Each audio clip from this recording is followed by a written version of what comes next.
Hello students, मैं बसंत यादव आज English class 12 में एक prominent bachelor poet Thomas Gray का masterpiece work an elegy written in country churchyard को लेक्चर वीडियो के माध्यम से आपको इंग्लिश में एक्सप्लेनेशन करेंगे।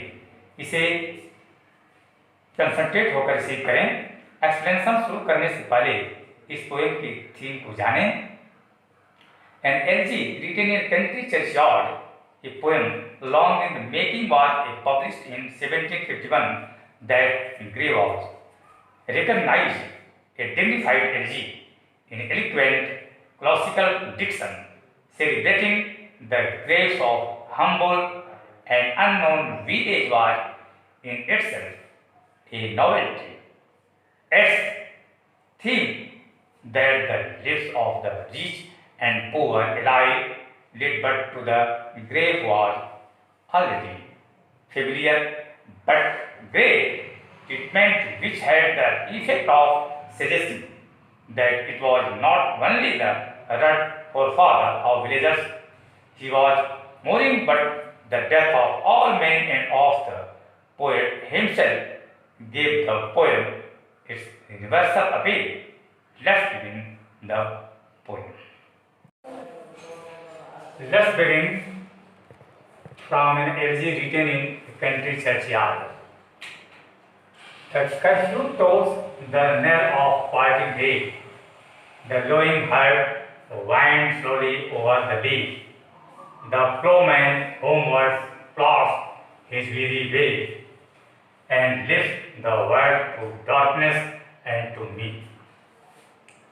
In this stanza, the poet says that evening is coming, the church bells are ringing, the sound of bells is announcing the end of the day. The cattle are returning to the village after grazing in the grassland. Farmers have worked hard for the whole day, now they fully tired, so they are returning slowly. Darkness is increasing. This all indicates that the day is coming to an end. The poet finds himself all alone in the churchyard.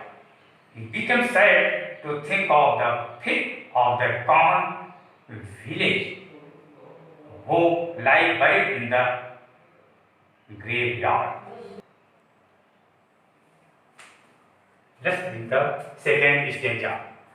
Beneath those rugged elms that we trees shade, where hits the turf in many a moldering heap, each in his narrow cell for self are ever laid, the rude forefathers of the hamlet sleep. In this second stanza, the poet says that there are some rough and evergreen trees in the graveyard.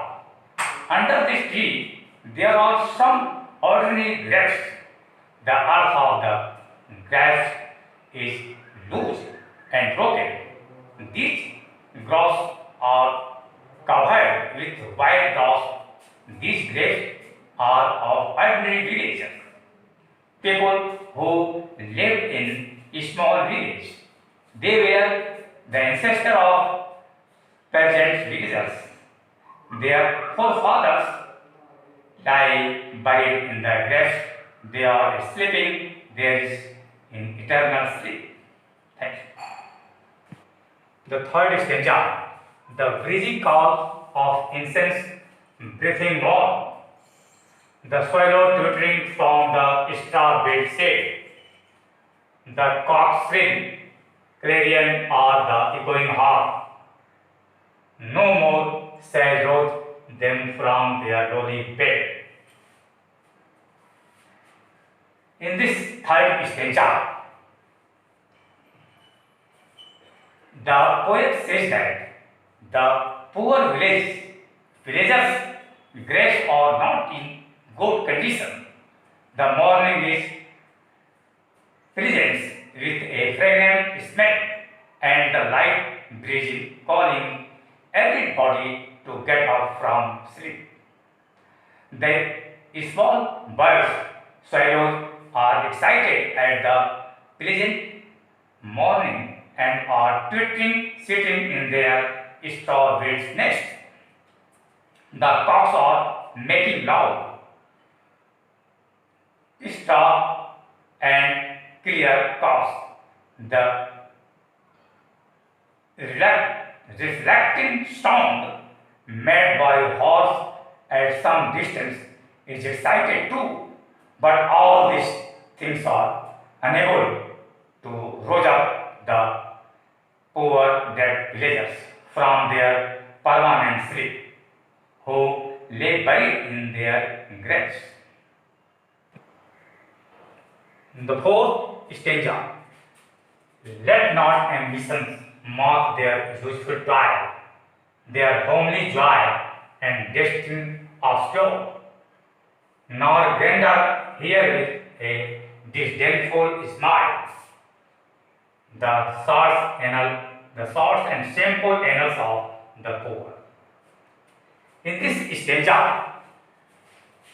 the poet says that the people who are buried here were very simple and useful work. The poet suggests the ambitious people of this day should not laugh their useful hard work, their joy of simple nature, and their indefinite fate. Fate never favored them, and they were always contented. The history of their life is very short and simple. So the rich and great people who lead a great life should not laugh at them. They should not see them with the hatred. Thanks. In the last stanza, the boast of heraldry, the pomp of power, and all that beauty, all that wealth ever gave, awaits alike the inevitable hour.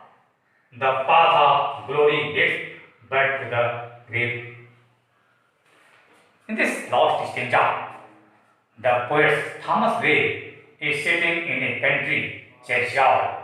He is remembering the men lying buried in their graves.